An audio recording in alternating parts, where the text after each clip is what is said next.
Hey. Uh, we're back for more Ace Attorney investigations. Since yesterday, I actually went and found the most recent, final build of this patch, so it's no longer in beta, which I'm assuming is better. And sadly, I couldn't just transfer over my save, so I had to replay everything up to this point. But thanks to the power of Turbo, it didn't take too long. But now we should be exactly where we left off, which is Miss Swift's testimony, who is very suspicious right now, and I'm wondering how this will go. So let's start. It ain't like I stayed in one spot while I was recording. I was moving around the audience area, shuffling here and there. I reckon this picture must have been snapped at a different time to my tape recording. That doesn't seem to line up. So quit making that scared face. It ain't what you think. I think that is unlikely. Miss Swift's tape recorded a conversation between my colleagues, Mr. Payne and the chief prosecutor, who does not have a name, by the way. Why would Nicole be lying? That would mean... It'd mean Nicole Swift is the assassin, pal. Y'all gotta be kidding me.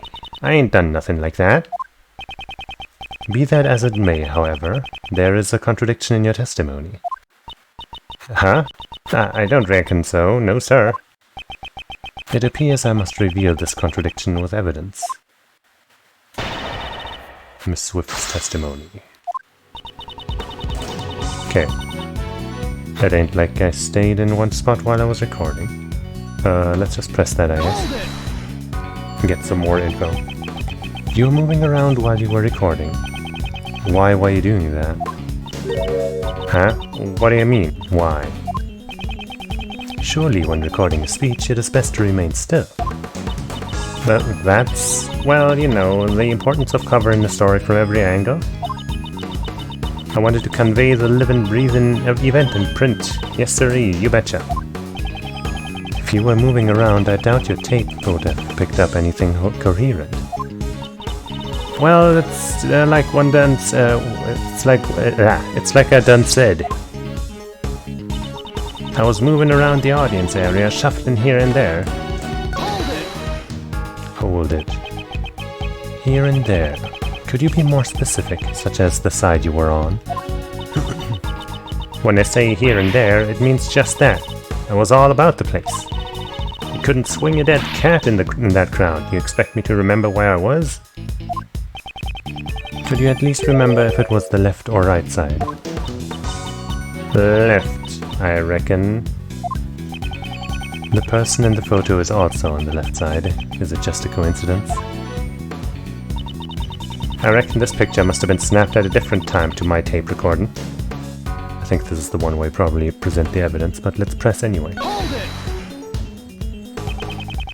So you're saying it is logical that you can't be seen in the photo? Yep, I was near that prosecutor when his voice got recorded. But I reckon this picture must have been taken when I was far away, no doubt about it. Ain't nothing wrong here, as far as I can see. So you're saying the photo and the recording were taken at different times? Darn tootin'. It ain't about the equipment, it's all about the timing. What if they were both taken at the same time? If I can prove that, her entire testimony will collapse. Yeah, that's what I'm thinking. So quit making that scare face. So... this was taken when he had his hand up in the air, giving the speech and stuff. This was taken just about when the shot was fired, right?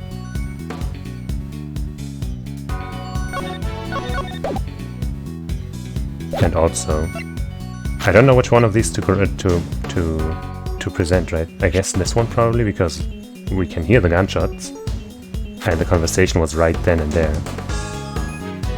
But let's check the other evidence we have. The balloon doesn't make sense. None of these make sense. This doesn't make sense. Yeah, I'm gonna go with this. Okay.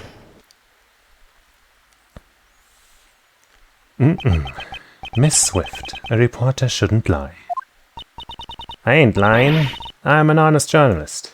Are you really a journalist, though? Perhaps, but there's no denying that the photo and the recording were taken at the same time. That's so? And what makes you say that? The truth lies in these photos. This photo could only have been taken at the same time as the recording. Which spot shows that this was taken at the same time as the recording?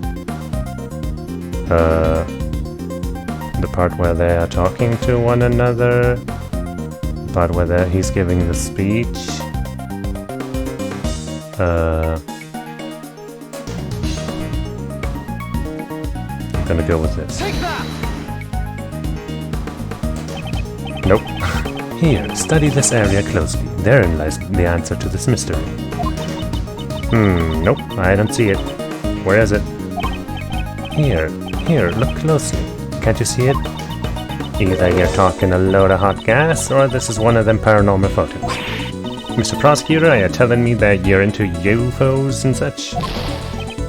Ah, she misunderstood me. Yeah, nice coping mechanism.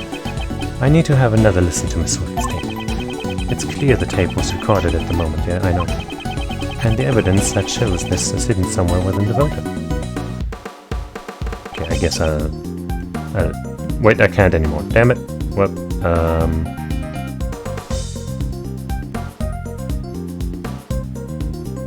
this then. Okay. Can you see the president with his fist raised in the air? What about it? Miss Swift, might we hear your tape one more time? Nuh-uh, you ain't gonna hear a word. Way you've been treating me. Would you rather we charge you with obstruction of justice and seize it from you? Fine, you win. I'm no match for you, Mr. Prosecutor. The question is, during which part of his speech did the president raise his fist? No matter what sort of heinous criminal organization there is, I will not allow them to exist. The president raises his fist in the air. The atmosphere is boiling to a fever pitch. Okay, well, I guess she did mention that. Aha! Raises his fist straight from the horse's mouth, sir. This tape was recorded at the moment the president raised his fist overhead. Then that means Nicole not being in this photo is really strange. Oh, but she is in the photo, right here. The person in the red hood. It was you, Nicole Swift. Ah, well. You're the real assassin, aren't you, pal? That ain't so. I ain't never worn that red raincoat. This red raincoat in question belongs to... I mean, it could belong to John Doe.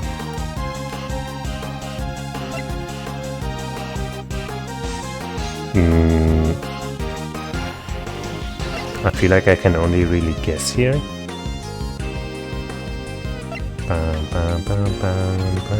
Oh, and I'm gonna go with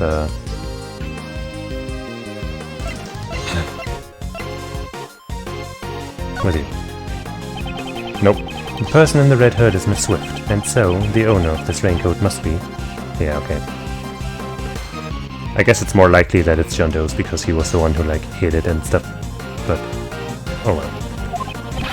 Miss Swift, it can only be you.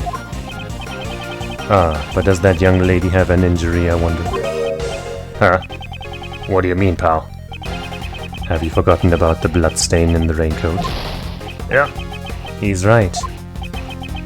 The right sleeve with the button. Yeah, I know. But, like, you can't really prove that the one that found there is the same raincoat as the one that's on the photo there. That's where I was thinking. Oh well. This red raincoat in question belongs to John Dizzily Doe. The raincoat's owner is Mr. Doe. That much has been proved. Yeah, that specific one, but the one in the photo could be different. You were wearing something else, a different red hood. That's what I was saying, you fucking asshole! To the phrasing there, I'm in my defense. In my defense. The phrasing there was very unclear. You mean there were 2 red hoodies, sir? Mr. Doe's last testimony was true. But we didn't find any other red raincoats. What Mr. Doe saw was a red hood, not a raincoat. Miss Swift, what was it you told us earlier about your parka? Haha, just as I said.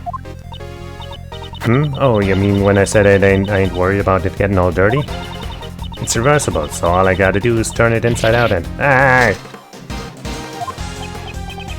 As I thought. Mr. Edgeworth, the inside of her parka is red. How'd you find that out? Indeed, and during the incident she was using that side. What? Hey, Paul. What's the big idea? You're wrong. I've been wearing it like this the whole day. Well then, will you allow me to examine your parka? What are you expecting to find? We know it was raining prior to the president's speech. I believe you said earlier. Well, I don't use raincoats or umbrellas. Come rain or snow, all I need is my trusty parka. If you really didn't turn your parka inside out, then the inside should be dry. Hang on a minute, I ain't taking off this heavy backpack and putting it back on again. I mean, you only have to open it up. The parka, that is. It has a zipper in the front. Sorry, but can't we do this another time? You think you can fool Mr. Edgeworth with that, pal? Alright then, pal. If we're really wrong, prove it. Show us the inside of the parka. It wasn't me. I ain't no assassin. Miss Swift, if you want me to believe that, then you need to cooperate with us. Will you please tell us why you wore the red side of the parka? I'm sorry, Mr. Prosecutor. I had my reasons, honest. I'll tell you everything. Just quit bullying me. Hold it. Is that Doe? Or Shelley? Or whatever you want to call him? Her? Whose voice was that? Hold on a sec. It's a little too early for the end game. Uh-huh. He did stand out, didn't he? Hey, you in the fancy suit. Haven't you been jumping the gun ever since you open and move? This man was in Kay's photo. Whoa, I guess I should introduce myself first. My name is... Revolver Ocelot? Is that you? You look different.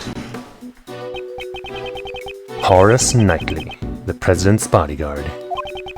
Second in command of his personal security unit. Ah! Watch it, pal. That's not a toy.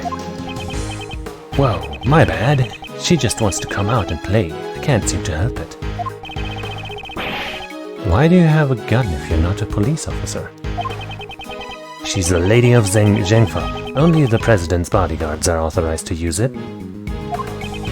Anyway, back to business. I've got some news for you. There's good news and bad news. Which do you want to hear first? It makes no difference to me. Do as you wish. You sure? I'm giving you the first move. Alright, I got you. Let's start with my pawn. It seems you enjoy chess. You play too, Mr. Fancy Suit. It's Edgeworth, and I do have a fondness for chess. Is that so? Well then, Chess Master Edgeworth, let's start with the good news. The President's safe. Not even a scratch on him. Really? That's great, pal. It seems that the young lady was not a murderer after all. Good for you, Nicole. But Whoa there, don't forget, there's still that bad news. The President is safe because his bodyguards protected him. Actually, I had nothing to do with it. It was the leader who protected him. At the cost of his own life. Oh, shit.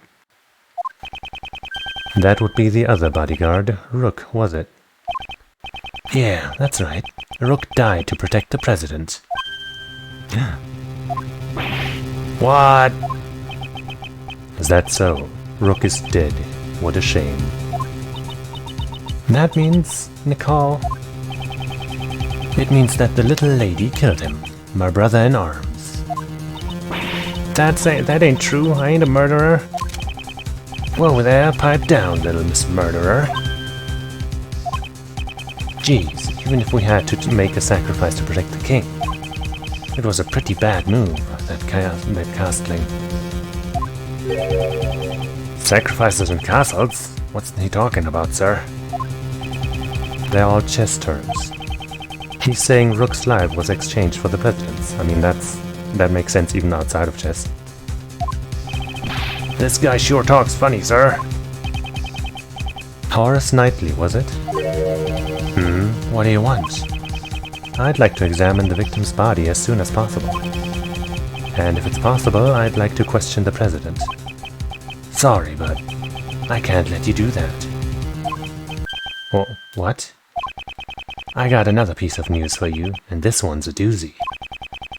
There's another piece of news? From here on out, this investigation will be handled by the Zhengfa police. What? What's going on, pal? This case is under our jurisdiction. You have no right to interfere. You're Prosecutor Edgeworth, right? The president knows about you solving the Yatagarasu case. I'm honored. That's why the chief prosecutor designated you to be in charge of the case. It seems the chief prosecutor made a little appeal to the president. But it looks like you're the wrong guy for the job. I didn't know you'd have this kind of reaction. It's the president's orders. If you oppose, you'll cause an international incident. Capiche? Well, that's rough. Hey, little lady, get over here. We'll continue your questioning inside the president's plane. No.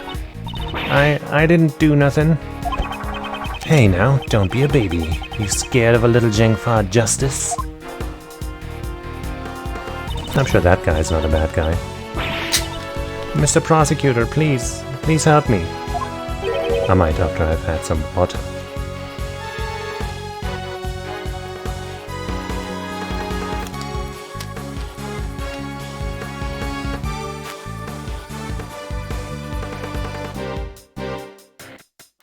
Miss Swift.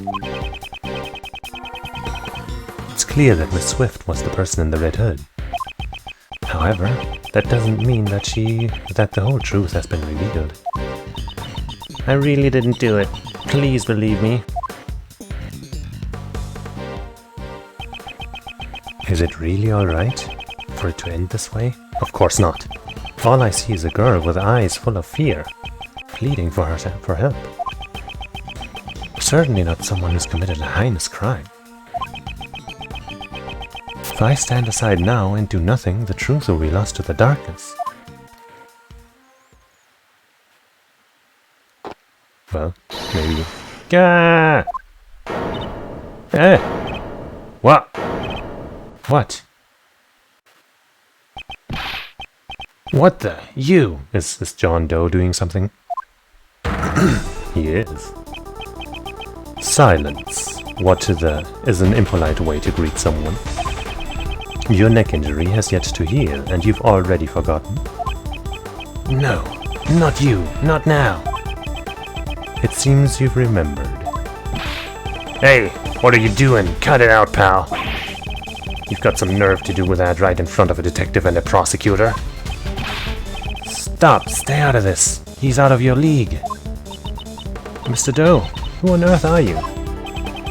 I am not merely a simple ice cream salesman. He's a professional assassin. His name is... Shelly the Killer. There it is. I guess that is his real name. I was thinking that was also just an alias. But no. Shelly the Killer. There's no one in law enforcement who doesn't know the name The Killer. An assassin who will carry out any request without fail. He was once involved in a case I handled. Oh, sure, he sure was. It's been a while, Prosecutor Edgeworth. Although I do believe this is our first face-to-face meeting. The real assassin was you all along. That is correct. I received a request from the key individual to take the president's life. I should have seen his face before in the case files. Versus, I was careless. Well, you saw his face and didn't recognize that mug? Jeez, Edgeworth. Look at the fucking scar across his face. And the hair. And the monocle. Well, maybe he doesn't always wear the monocle. But the mustache, and come on, man. Hard to miss this guy. I'm glad I hid a knife inside my bandage before I entered the park. Even though my calculations were a little off.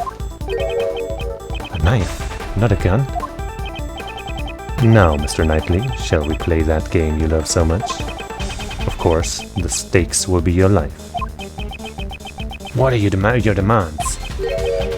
I want you to relinquish investigative authority back to Prosecutor Edgeworth.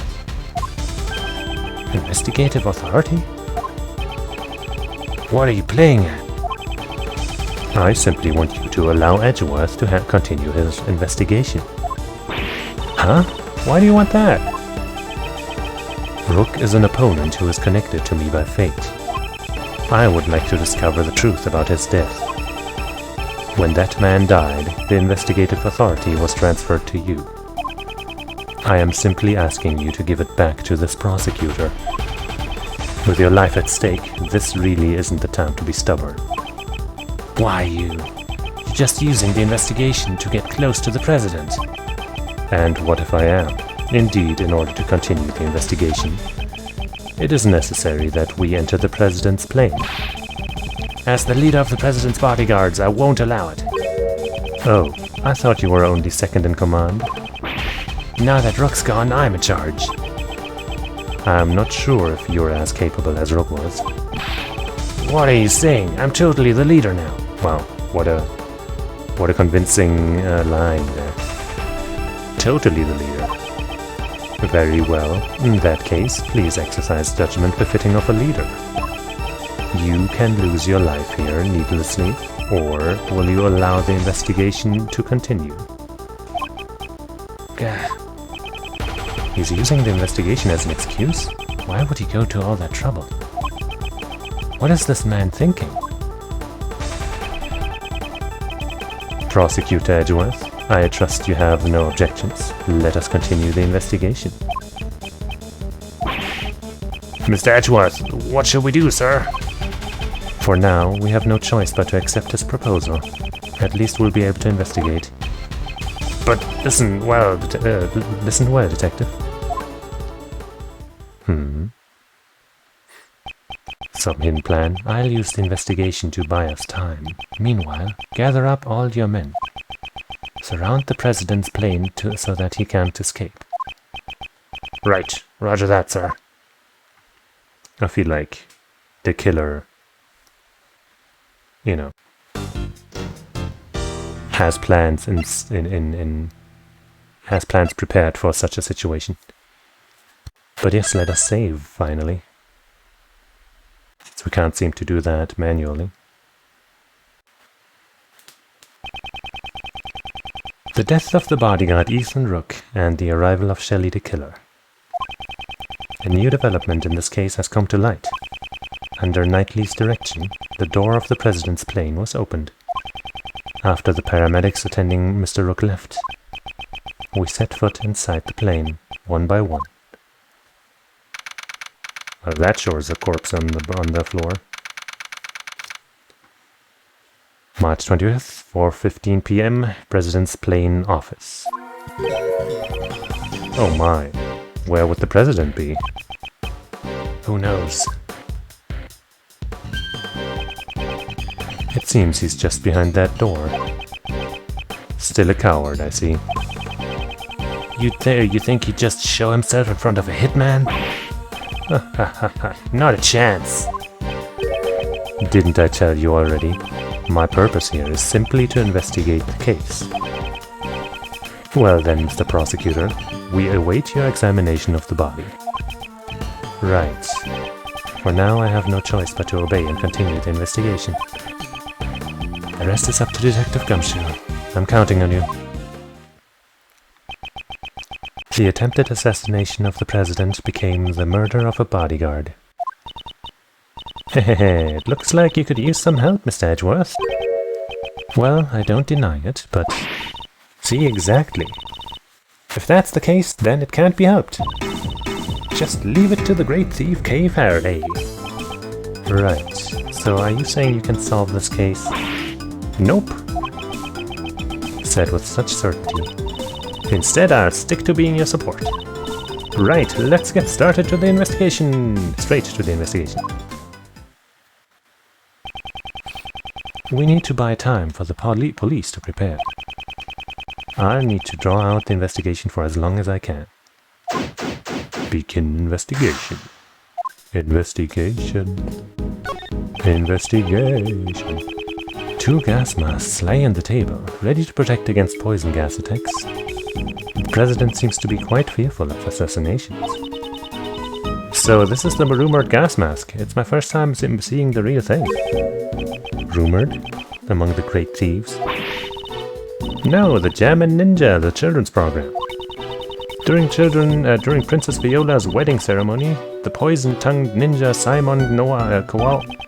I should stop listening to her so seriously. It never seems to pay off. What's over here? It's an inflatable lifeboat with an oar sitting on top. Looks like it's ready to be used at any time. Even more, death prevention.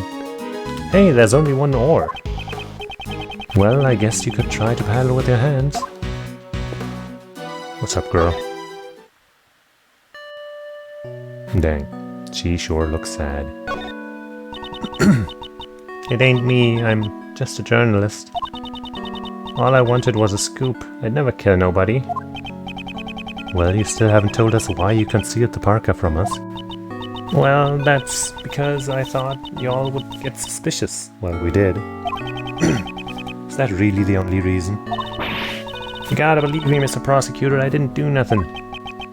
I won't tell you not to worry, but there's no need to be overly frightened. If you truly are innocent, I swear we'll prove it. Yeah, my mentor does believe in me. For the last time, Miss Swift, I am not your mentor. Oh yeah, I'm sorry, Mr. Prosecutor, sir, you'll always be my second mentor. That's not quite what I meant. Would you like to look at my badge? Would that make you happier? The prosecutor presents his shiny pointy badge and asks, "How about a nice cold glass of water?" I said no such thing. The detective adds, "Or would you prefer some grape juice instead, pal?" What are you talking about? I'm just getting ready for the real deal. My interrogation. Prosecutors don't handle the interrogations. Well, that was a fun little bit. The president is just beyond the store. This door! I'm getting a sense that it's challenging me. Okay, there's no need to feel challenged by a door. But look at how big it is! All those electronic locks. It's challenging me to unlock it. Calm down and think it over. What is the purpose of a key? What is the purpose? To unlock treasure? That's right, to unlock treasure. Was that the right answer? It totally was. The internal and external views of the plane are being monitored by these monitors. Wow, monitored by monitors? Crazy!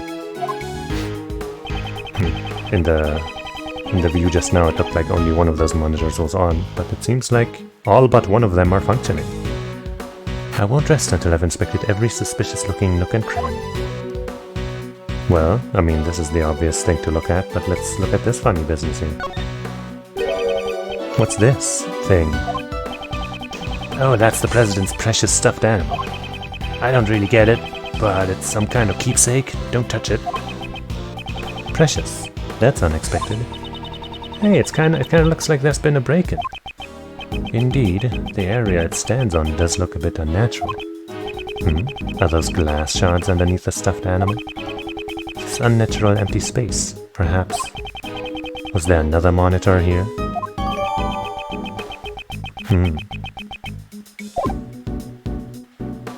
So this wasn't this. We didn't see that through a monitor. That was like actually physically there. I see. I guess it makes sense. It doesn't have those surrounding bits like the others all do. This monitor shows what's happening in this room. They've got some pretty good tech. Is that so? I don't know much about these types of things. It even captures the fine lines around your eyes, Mr. Edgeworth. Oops, my bad. Those are the usual wrinkles on your forehead. Okay, is that all you wanted to say? Got him. Well, let's do the big one. These monitors show the cockpit and the aircraft's exterior. There doesn't seem to be anything out of... Excuse me? What about the fact that this one doesn't work? It's not showing anything? Hello? Maybe I gotta do this one, which actually shows the cockpit? Maybe it's switched around for some reason? These monitors show the cockpit and the aircraft's exterior. There doesn't seem to be... okay. Are you sure about this, Edgeworth? Huh? This is clearly out of place. What the fuck do you mean? Huh?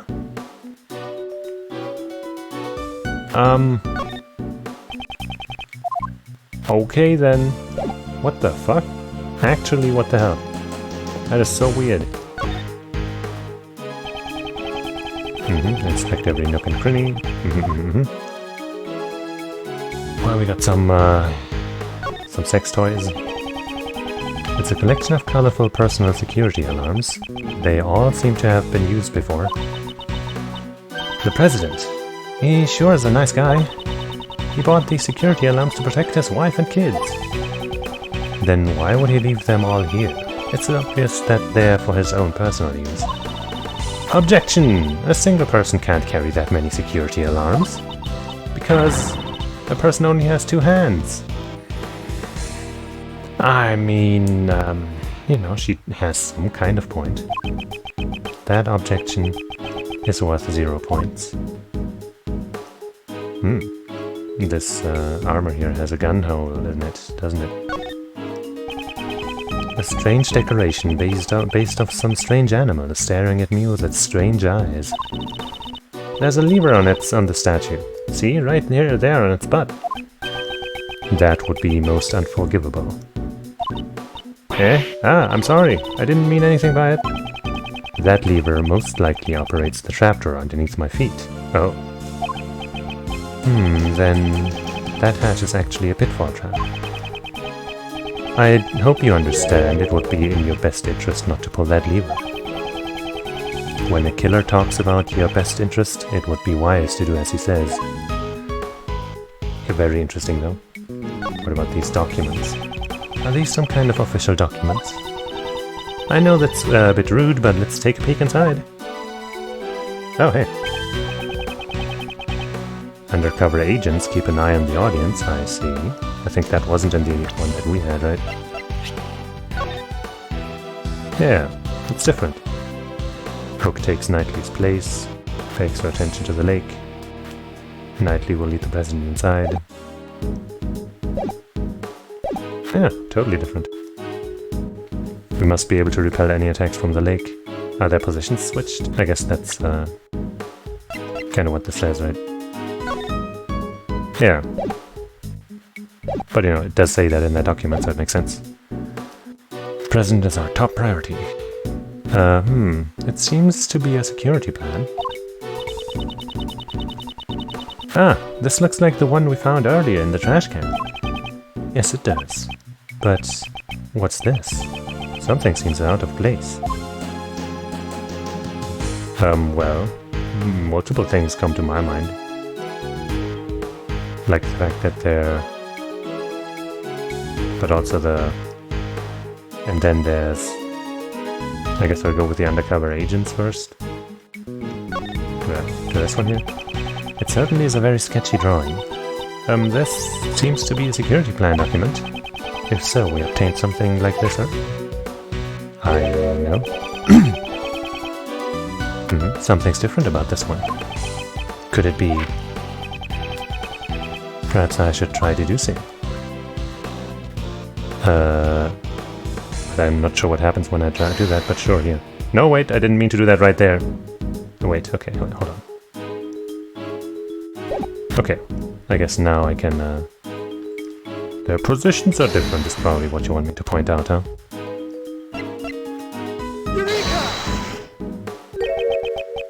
What's this? The details of the security plans were changed. Eh? Ah, you're right. Yeah, that's right. It was changed yesterday. President's orders. Why the sudden change? Because 2 days ago, the killer attacked the president. Oh. Well, that's interesting. He disguised himself as a bodyguard. Rook was the first to notice. He had already gotten close to the president. Rook managed to stop him just in the nick of time. Rook grabbed his left arm and twisted it. Then he fired one bullet square into his left arm. What were you doing at that time, Mr. Knightley? I was... If I remember correctly, the first person I took out that day was you. Oops, was that a touchy subject? Shut up! So back then... Your neck injury has yet to heal and you've already forgotten? No, not you, not now! Since that day I haven't been able to turn my head right. It sucks. To think that I would suffer an injury. Ethan Rook. You could say he was the most capable individual. Unlike this man here. What's so different about me and Rook? I believe you're about as different as a pawn and a queen. What? So you remember Rook's name because he was highly capable. Correct. While disguised as a bodyguard, I happened to hear his name. There was no way I could forget that name. Only a select few have ever been able to injure me. So this was the connection the killer was talking about. The security arrangements were changed, so that the killer would not be able to sneak in as a bodyguard again. Only the president's two most trusted subordinates would accompany him on the stage. In short, me and Rook.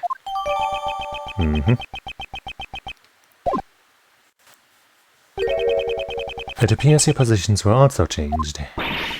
That's true. He's now on the right side. Because I can't turn my head to the right, my position got changed to the president's left side.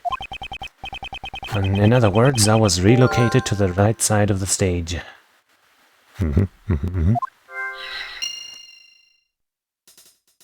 That's not, that's not surprising. I guess what is surprising is that they would even let him keep working with an injury like that. That's a heavy-looking vest. The president's clothes must be made from some special fabric. Don't think that's the president's clothes. Indeed, it's to protect against bullets. Wow, it even does that? Naturally, this is a bulletproof vest after all. I mean, probably wasn't the president's because there were two shots fired. One of them apparently killed Rook and the other shot through the flag and balloon, so it, wouldn't really make sense. I guess maybe if it was from a different day or something. Ah, so that's what it is. This is the first time I've seen one. So you could have said something earlier, and that really surprised me. I don't know what the problem is. Why I should tell you that, but Okay.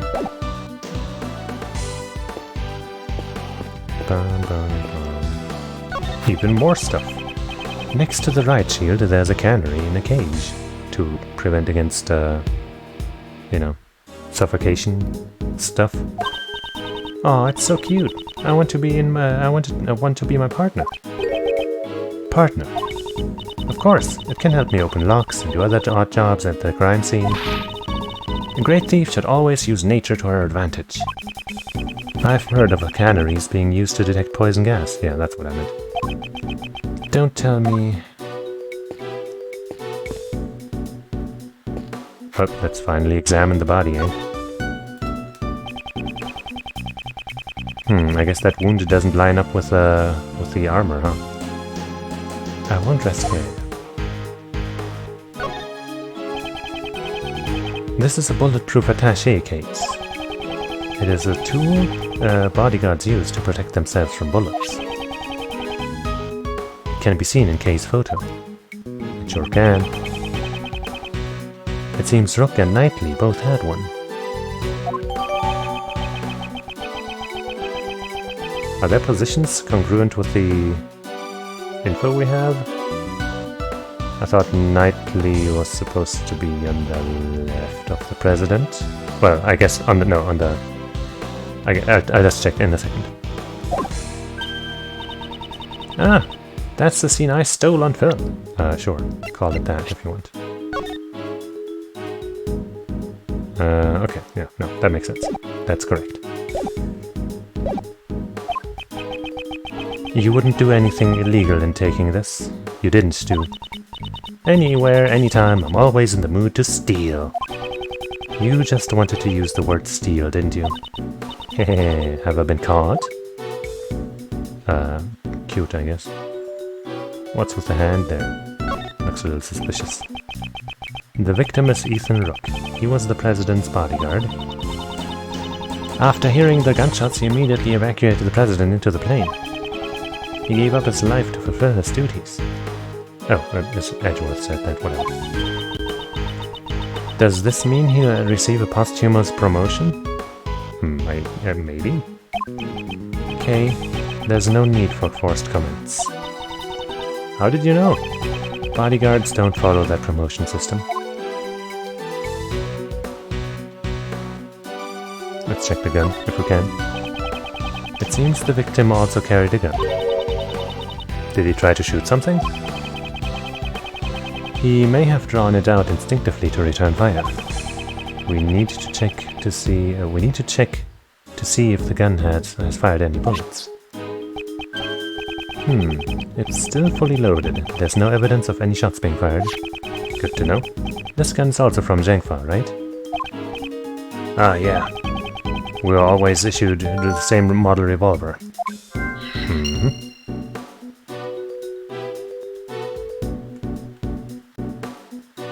Well, I guess it's time to check the wound, eh?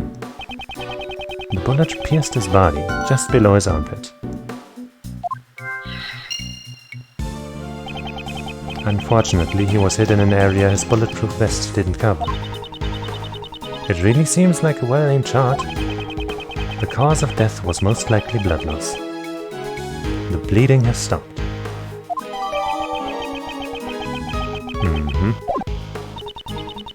The paramedics were called to treat Mr. Rook, right? I'm afraid they didn't make it in time. Anything else to see here? I feel like if I go anywhere else on his body, it's gonna give us what we already had. Well... I think I've checked out everything. Let's try talking to these fellas a little bit.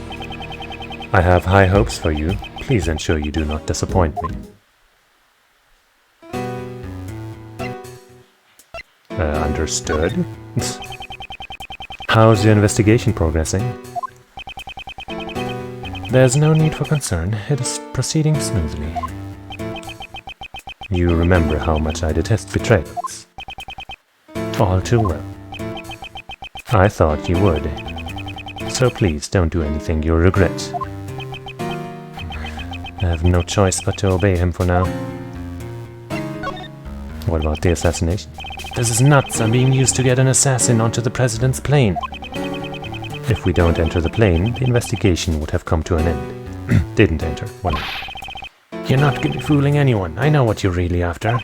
I believe I've already said that my only interest is is the nature of Rook's death. But what about the person who hired you to assassinate the president? Perhaps you have forgotten. I have no intent to carry out a job I deem futile. Very well.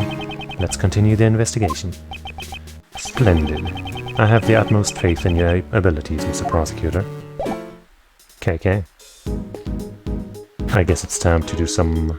Wait, can we maybe look at the thing there? Yes.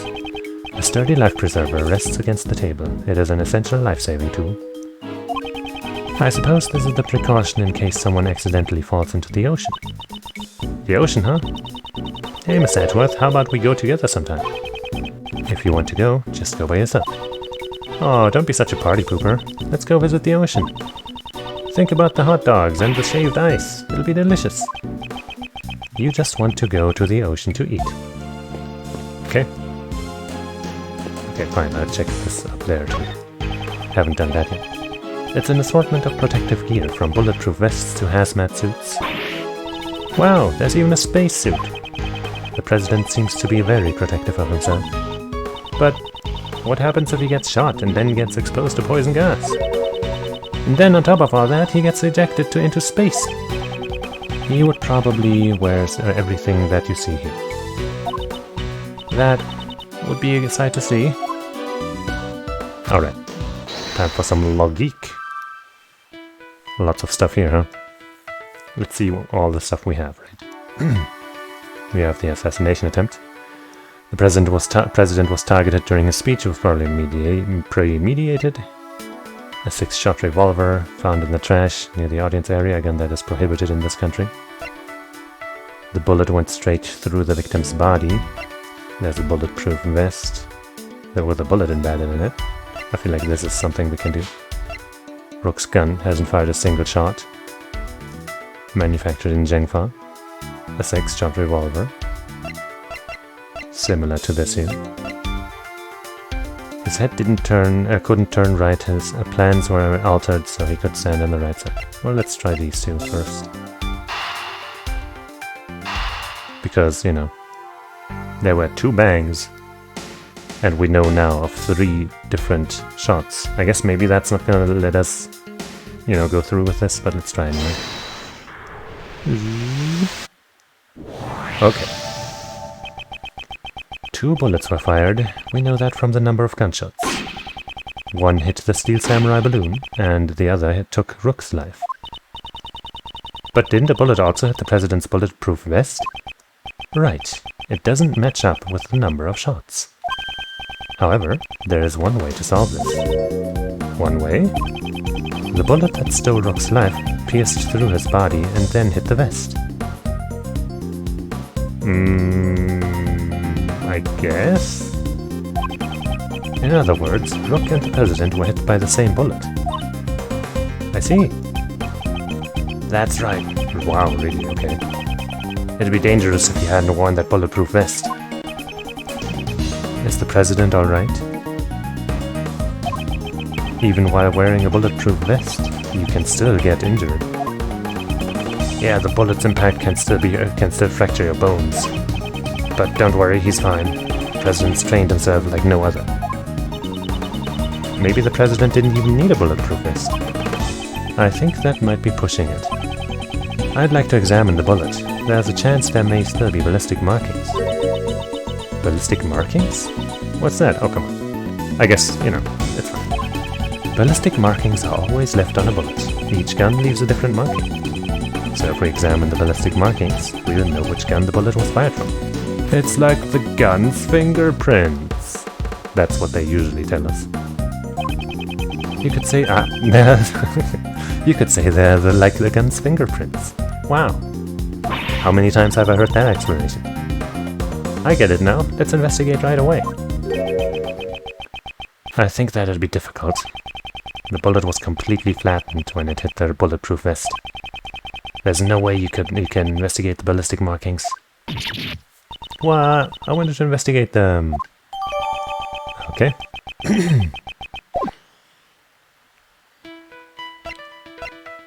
Maybe a rook's gun and the 6-shot revolver.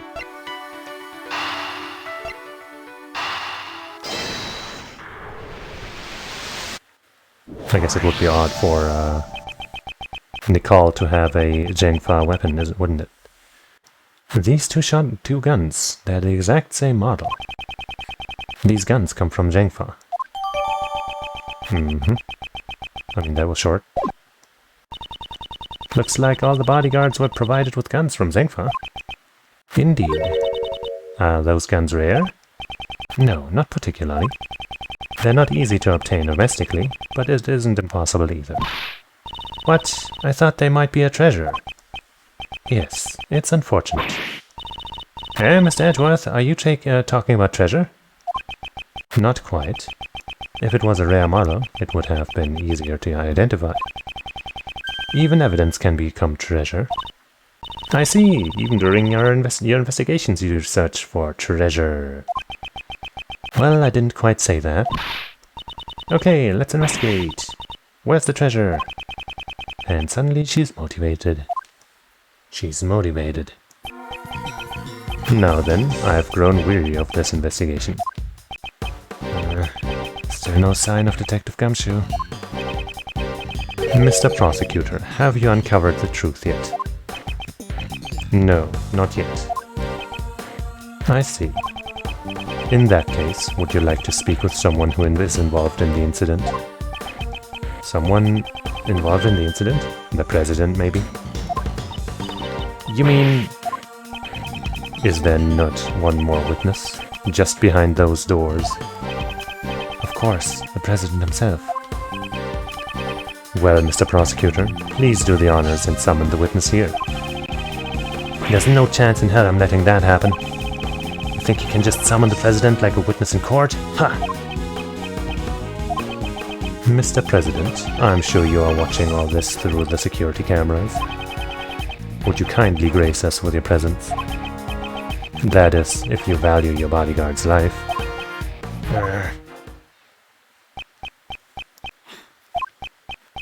Well, does he?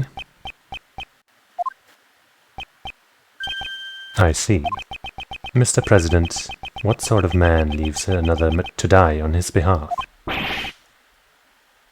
Mr. President! Stop it! Take it easy, hey! Still nothing. Come on, Detective Gumshoe. Ah! What? The lights! My apologies, Mr. Prosecutor, but I wouldn't try anything if I were you. It seems I am unable to reach the President, even with Mr. Knightley's life. Stop! Ah! Ah! Kay, the killer, you... However, I have already seen the truth. Where is he? Ugh. I leave the rest in your hands, Mr. Prosecutor. So he has already found what he wants to know. Mr. Edgeworth. Detective Gumshoe? Mr. Edgeworth, sir! Flat, face down on the ground. Very dignified. And there's a new hatch open that wasn't open before. President's plain office. Did I pass out? Mr. Edgeworth, thank goodness you're safe. Mr. Edgeworth, are you okay? Kay, what about you? I just woke up myself. My head's throbbing a bit, but it's no big deal. Detective Gumshoe, what happened to the killer? Miss Swift came running out of the plane. She told us the killer made a run for it, but... Where is she? Oh, she's right there, okay. We are too late, sir. Good on her not to run away. We heard from that bodyguard that the emergency lifeboat over there had been stolen. Huh. Right. There was something on there. It wasn't closed before. He's probably at the other side of the lake by now, sir. Huh. That's kind of a funny way to escape for a dignified assassin like that. Didn't you seal off the park? The police were all called back to surround the plane. Right now, there's no one guarding the opposite shore. That means he's succeeded in giving us the slip. Sure seems that way, sir. Mr. Prosecutor. Horace Knightley, it seems you also had a narrow escape. Yeah, that sucked. That punk. Come to think of it, we found this near where you fell, sir. This is the killer's calling card. But it's without Maya's cute little drawing on it, so who cares? Looks like a message from him.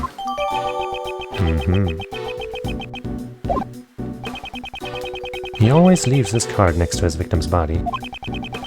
But you're not dead, sir. Perhaps this signifies something similar to a killing. Which reminds me, the last thing he said still bothers me. I have already seen the truth.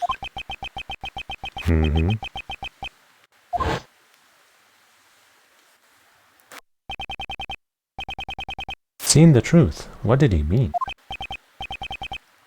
Yeah, it's safe now. What was that? The president will be making his entrance now. The president? There he is. Hold on, I want to see if I can look at that card a little more closely. I can't.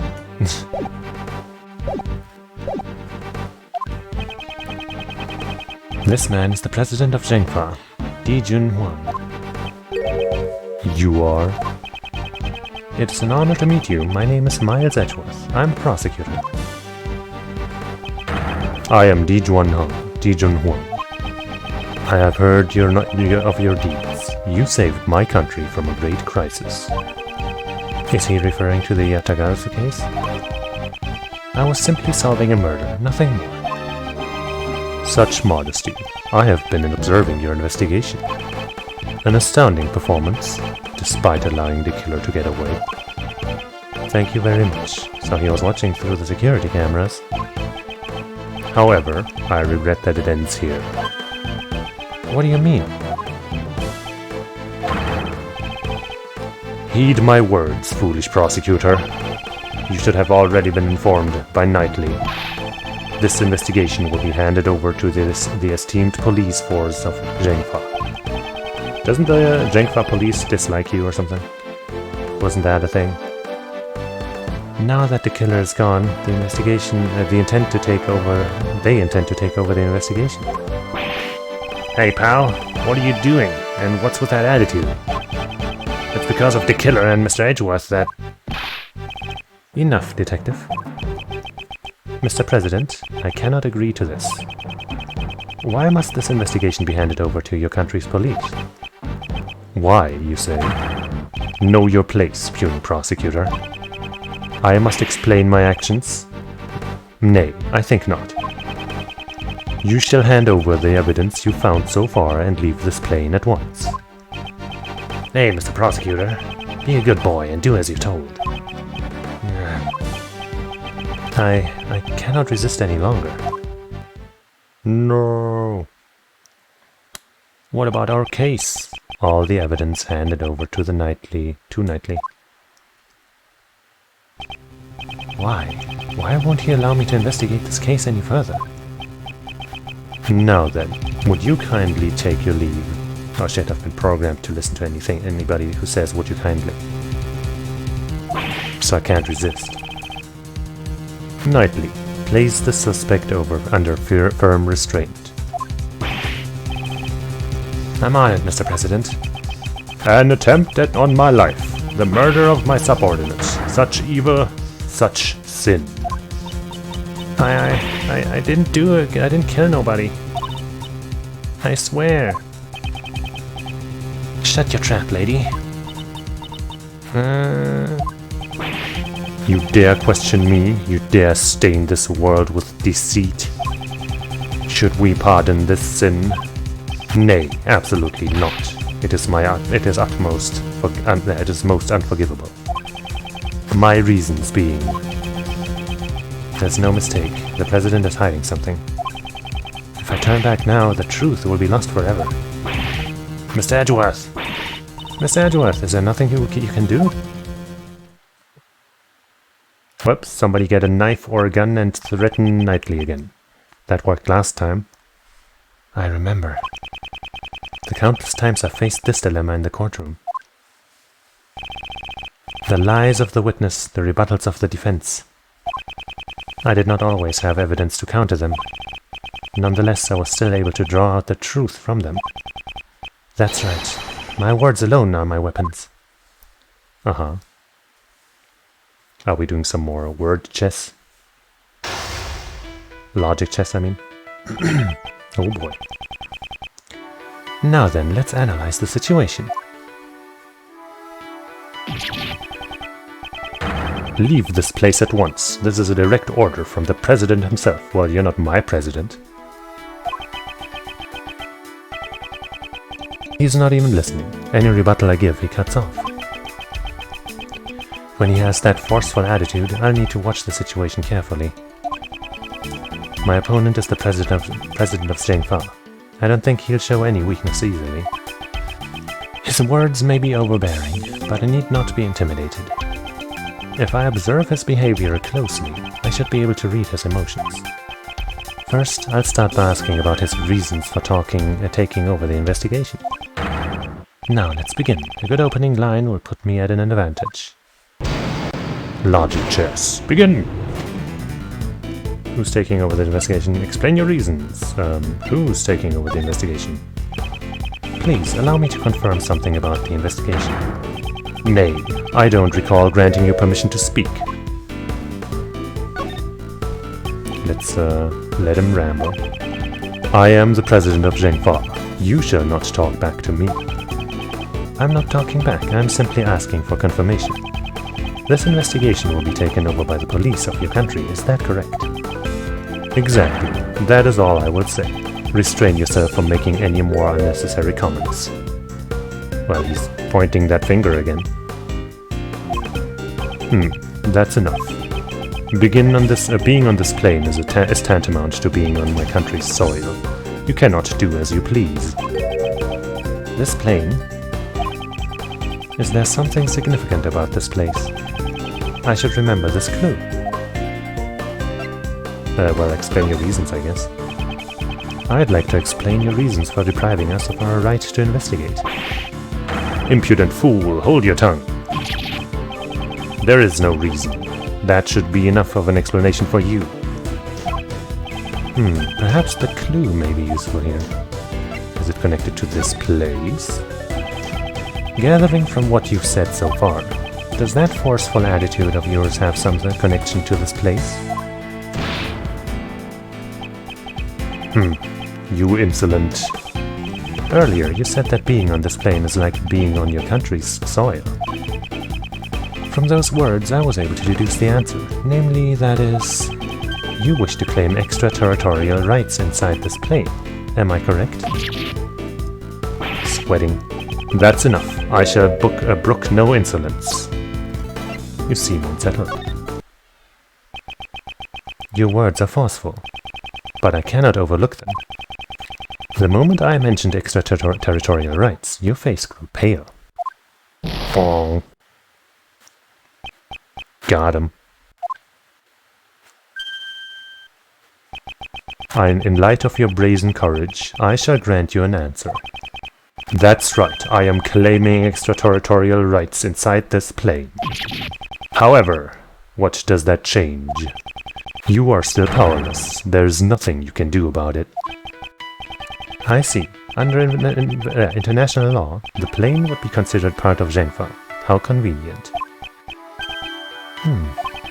If he wishes to stake this claim, then I shall question its validity. You got all that time back. The next move will decide the outcome. He may be the president, but there's a hole in his logic. Let me break it wide open. Is your claim valid? I challenge the validity of your claim to extraterritorial rights. Do you truly understand what it is you're saying? Of course, and I stand by it. You dare doubt my words? You have no shame. Well, let's wait and see when he points his finger like that, right? Such irredeemable ignorance. It troubles me greatly. There is no need to worry. I do not need to be saved. It is Miss Swift from whom I wish to save from these false charges that you have laid against her. I admire your tenacity. However, your wish is unattainable. The extraterritoriality laws, that's a word, are unshakable. This plane is Zhengfa territory. I don't have enough clues to proceed with this line of questioning. Okay. I should try another line of attack. Aren't you being too forceful? Permit me to say this. Don't you feel that your actions are too forceful? Who asked for your opinion? All you need to do is obey. I'll just do nothing. Forceful isn't the right word. It is authority. Leadership. So you arrested Miss Swift because you felt you had the authority to do so? Yes, that girl is a criminal. There's no room for dispute. No, there's plenty I could say. Haven't you realized it yet? I have you cornered. Well, that was bad. Nonsense. You're just wasting my time with pointless chatter. That was a needless statement. Yeah, sorry. Just as I hit the button, I was like, that. I shouldn't have done that. I must not be intimidated by his words. If I observe his behavior closely, I should be able to... So let's go through this again, I guess. Wait and see. You're right, she is a criminal. Haven't you realized it yet? I have you... Okay, well, I guess... Okay, well, that sucks. Huh. Fuck. Doobie-doobie-doo. I guess we will wait and see, even though... I guess that pose is also kind of forceful or something. The shooting took place outside the plane. Only she could have done it. That's it. The shooting occurred outside the plane. So extraterritorial rights do not apply. This could be a very important clue. Is your claim valid?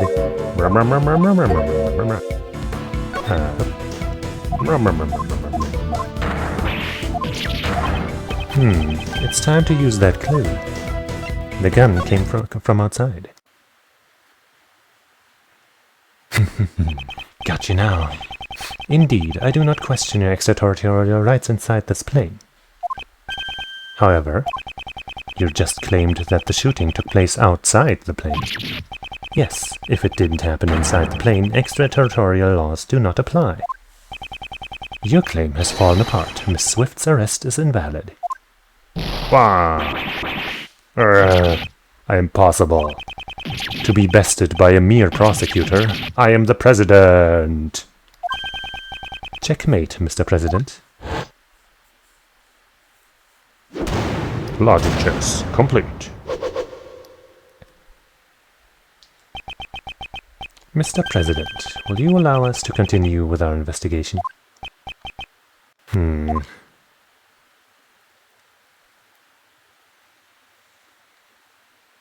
I yield. I will allow it. My heart is generous, my heart is tolerant and merciful. Wow, you sure made that impression earlier.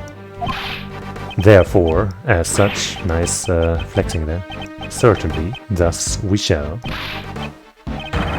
It is our duty, for a most noble cause. Gentlemen, now is the time. I, the President of Zhengfa, for the sake of the investigation. He sure likes phrases, huh? This guy sure likes beating around the bush. Knightley, we have received the President's permission. Could you return our evidence? Here. Knightley returned all that shit. You did it, Mr. Edgeworth. Indeed. Now we can resume the investigation. Heh, it's funny how happy you are just because I gave you your precious pieces back. Now let's see how well you use them. Pay attention then. Here's my next move. Mr. President, may I make one more request of you? Would you please testify about the moment of the incident? Testify? Hey, hold on a sec. That's your next move. Isn't that the sort of thing you'd leave to the courts? Naturally, in a courtroom procedure, however, naturally it's a courtroom procedure. However, I'd still like to hear what he has to say. If he refuses to cooperate with the investigation, he will have to give a clear reason. Is there something wrong? Knightley, stand down. I shall grant the Honorable Prosecutor's request. Thank you for your cooperation. Now, heed my words. Ching. President's testimony. Where was I when the incident occurred? Ah, yes, the stage. Then, Rook and Knightley suddenly appeared and stood in front of me. After that, I heard a gunshot and a red balloon bursting. A red balloon? And so, those two attempted to escort me into the plane. But then, the second gunshot. The bullet pierced through Rook's body and struck my bulletproof vest. If that's the case, then the President's a victim too, right? It was an assassination attempt. Mr. Rook just happened to get caught up in it, unfortunately. But isn't it strange? Why would the victim want to interrupt the investigation? Of course, if this becomes public, it would cause problems. I see. There's still some deep, dark secrets behind this case, right? Certainly the President, and perhaps Knightley too, know of this secret. Without fail, I shall reveal it for all to see. Rebuttal. The stage. I mean, I don't see anything worth pressing here, but I'll do it anyway. Are you aware of just how serious this incident is? You naive man, did you think I would be perturbed by that question? Of course I am well aware that a coward attempted to shoot me. At the time, I was on the stage delivering my speech. Yep. Then, Rook and Knightley suddenly appeared in front and exploded. Did you realize there was a shooter when they appeared in front of you? What was I doing at the time? Ah, yes, the speech. That's not what we asked. During my speech, I was in a euphoric state. A state of nothingness and enlightenment. So, you got nervous and you blanked out? Nay, I have not forgotten a single occurrence that transpired during my speech. When Rook and Knightley appeared in front of me, I was surprised. After that, I heard a gunshot and a red balloon bursting. A red balloon just doesn't really fit. A red balloon. You try my patience, prosecutor. That was not my intention. I just want to make sure your recollections are reliable. There were balloons on both sides of the stage, swelling red in the cloudy sky, as laid out in the security plan. The security plans? Ah, the one from the bag. They stepped in front of me just before the balloon burst.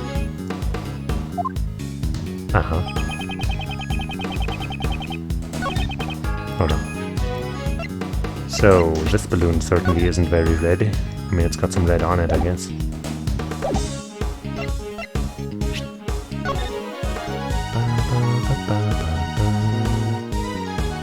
Are those round things to the sides the red balloons? I'm not sure.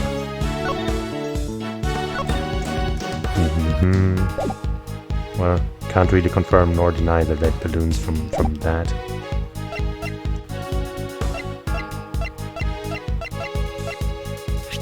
Can I get a closer look at this? No.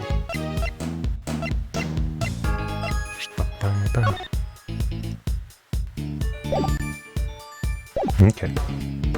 Let's just keep pressing, I guess. Red balloon bursting. Those two attempted to escort me into the plane. Attempted to escort you? What actually happened? That's right, attempted. Rook and Knightley raised their attaché cases. That's the moment shown in case photo. And they led me towards the plane. I guess I could also look at the photos to see the red balloons. Potentially. Well, they're not on there, but that's, you know, kind of an angle thing also.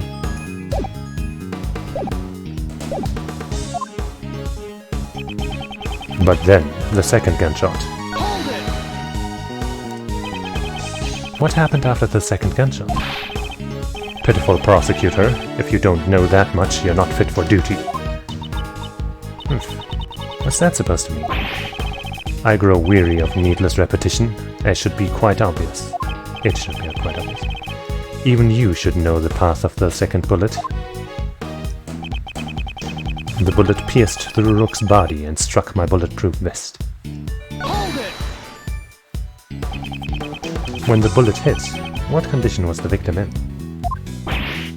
Oh, he was truly a man among men. Still groaning from the bullet's impact, he grabbed hold of me and dashed into the plane. So you entered the plane along with the victim. I am to be protected. Rook was to protect me. That was his role. He speaks firmly, but it feels like he's just dodging the question, sir. He's the president. That's to be expected. Uh-oh. Got him. There doesn't seem to be anything out of place. Since he's also a victim, he wouldn't have a reason to lie, sir. So what he said should be nothing but the truth. On the contrary, there's one point that stands out to me as odd. Try to recall the state of the crime scene. Eh? Really? Show me the evidence. Perhaps I should review it one more time. Well, I mean, it's gotta be the red balloon, right? I heard a gunshot and a red balloon bursting.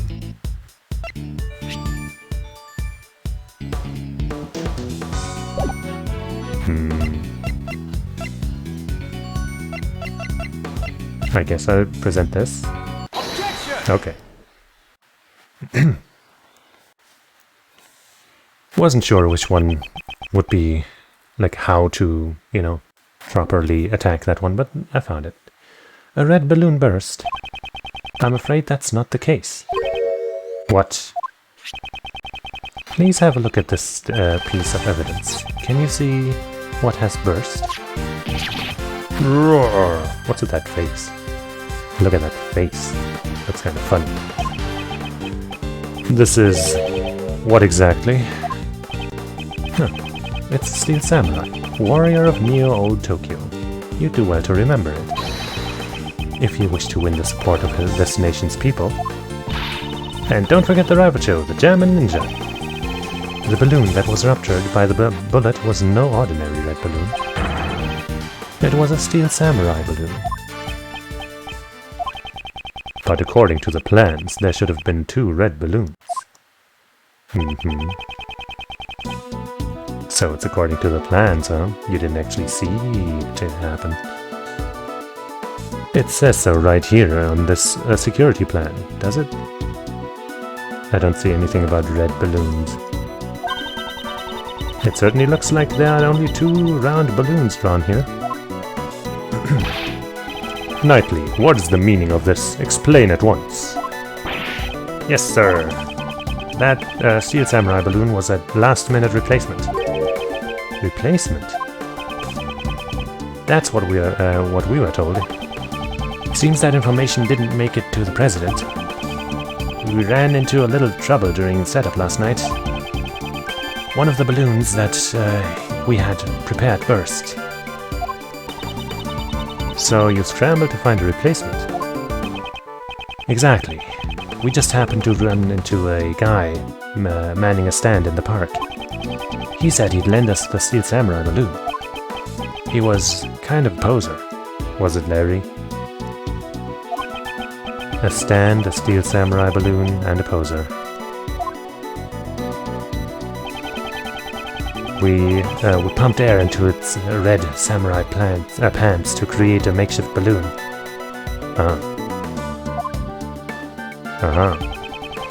So the steel samurai balloon looked just like an ordinary red balloon. Is that what you mean? Knightley, why was I not informed of this? I mean, it doesn't seem that important, honestly. Sir, I'm terribly sorry. I didn't think it was important enough to report. Couldn't you tell by just looking at it? I did not notice it. So he mistook the steel samurai's pants for an ordinary balloon. Was there a reason why you made that mistake? Oh. What now? A moment, please. I just remembered now. I could not see the balloon very well. You couldn't see it? Exactly. At the time, the wind was strong. The flags on the stage were fluttering wildly, and they obstructed my view. Flags? So you're telling me that the flags were not in that position, but more northwards? Did you not see the flags that were set up on both sides of the stage? That changes everything. Due to the strong wind, they were waving about just like this. That sure changes things. So a strong wind was blowing at the time of the incident. The flags were fluttering wildly. Is there a problem with that? Yes, there is. President Wang, you have my gratitude. Your testimony has helped uncover a new contradiction. A contradiction, you say? Yes, one that turns the very foundation of this case on its head. And if the shot didn't come from that part of the audience, then Nicole couldn't be the one. During my investigation, there was no wind at the crime scene, so the flags remained still. However, the flags were actually fluttering in the strong wind. This completely changes the meaning of that piece of evidence. Which evidence contradicts the state of the crime scene? Do we have a flag thing? No? Oh, right, this one. We have the bullet's trajectory here. Take that! That's gotta be the one. The gunshot rang out during the president's speech. The bullet struck the balloon. And also pierced through the national flag. I had previously deduced the bullet's trajectory using these facts. The assassin fired the bullet from the left side of the audience area. However, if the flags were fluttering about like so, my reasoning changes. Boom. Since the flag's position has changed. Correct. The bullet's trajectory must also change. And if we trace the trajectory of the bullet, we can tell who fired the shot. But Mr. Edgeworth, that person is... Indeed, I still don't understand why. However, it can be none other than him. By tracing the bullet's path. Well, I mean, I'm guessing it's this guy. Right? Take that! Could also be the king, but I don't think so. The person who shot the balloon was none other than you, Horace Knightley. What? Connect the bullet holes in the balloon and the flag, and the line points to you. Bullet trajectory data updated in my organizer. But that guy is one of the president's bodyguards. Why would he have shot the steel samurai balloon, sir? Preposterous. I agree with the detective. There's no reason. Are you saying Knightley, who has saved my life on numerous occasions, is an assassin? Prosecutor Edgeworth, I've had it up to here with you. My job is to protect the president. Knightley, control yourself. Sorry, sir. Prosecutor, indeed the wind was strong during my speech. However, the wind's strength can change very quickly. Evidence. Show us evidence that the flag was flying at the moment of the gunshot. The gunshot occurred at the moment the president raised his fist to the sky. Well, we do have one photo that shows that very moment. The evidence that shows this moment is Do I have something that shows the state of the flag? Yeah. This doesn't show the flag. At least I don't see it. This does. I mean, it shows something fluttering to the side there, right?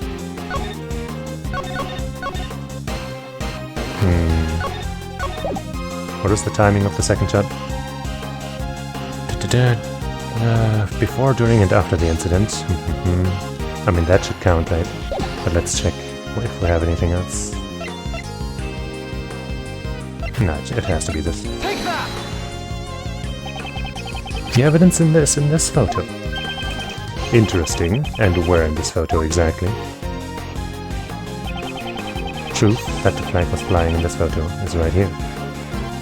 Right here? Right? Take that! That's kind of a... I felt like that should have made me point out which photo I mean rather than pointing at the flag on the right photo.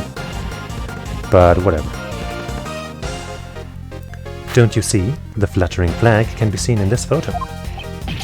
No. There is no mistaking that the flags were flying at the moment of the incident. So then it really was that guy who shot that balloon? That would mean Mr. Knightley is the assassin. Horace Knightley is...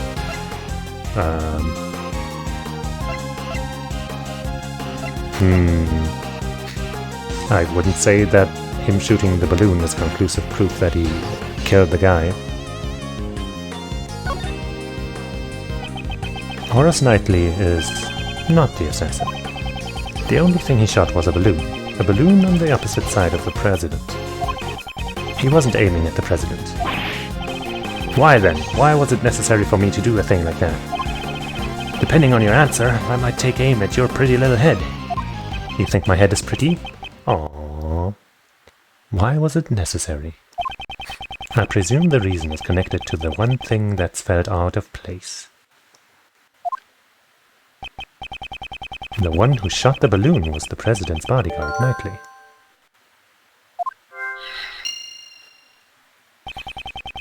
That fact will change the entire viewpoint of this case. Shoo. Well. What did we just get here? Bullet's trajectory shows that Knightley shot the balloon on the right side. President was targeted during his speech. His head couldn't turn right. Hold on. No, yeah, that would have been to his left then, so that makes sense.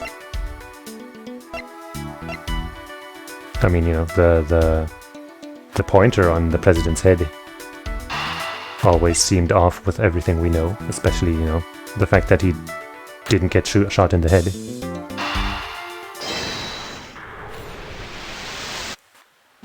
Oh. Not exactly a shining example of the perfect line of logic. Okay. Shows that Knightley shot the balloon on the right side. His head couldn't turn right. Yeah, but the balloon would be to his left, right? So that doesn't seem wrong. But I guess I'll try it.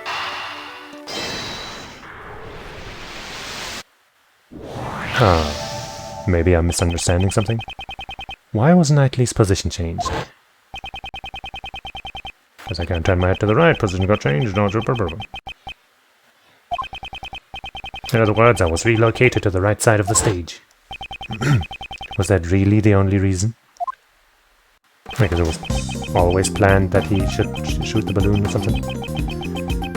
If the plans had not changed and Knightley remained on the left side of the stage, Knightley can't turn his head to the right. Would he have been able to aim at the balloon on the left side of the stage? Yeah? Perhaps the security plans were altered so that Knightley could shoot the balloon. If that's the case... What's this? The details of the security plans were changed. Oh wait, that's just a flashback. It was changed yesterday. President's orders. President's orders.